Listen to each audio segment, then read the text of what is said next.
मञ्जुश्री हुँ।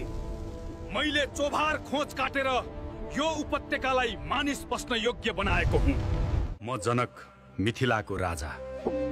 ज्ञान, सत्य र धर्मको बाटो देखाउनु नै मेरो कर्तव्य थियो। म सिद्धार्थ गौतम बुद्ध, शान्ति, करुणा र अहिंसाको सन्देश संसारभर फैलाएँ। म अंशु वर्मा, लिच्छवी युगमा मैले नेपाललाई संस्कृत, व्यापार र कूटनीतिमा मजबुत बनाएँ।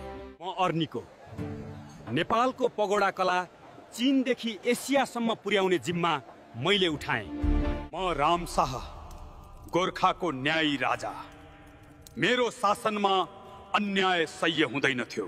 म पृथ्वीनारायण शाह, साना राज्यहरू एक गरेर आधुनिक नेपालको आधार बनाएको हुँ।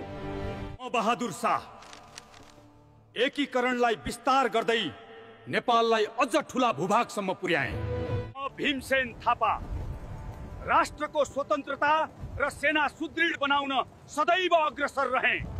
म बलभद्र कुन्वर, नलापानीमा अन्तिम साससम्म लडेर नेपाली वीरताको पहिचान बने।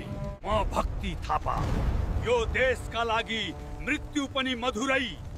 म अन्तिम क्षणसम्म लडे। म जङ्गबहादुर राणा, कानुन र प्रशासनलाई आधुनिक रूप दिएका श्रेय म लिन्छु। यी हुन् नेपालका महान चरित्रहरू जसले इतिहास लेखे, पहिचान बनाए र राष्ट्र उभ्याए।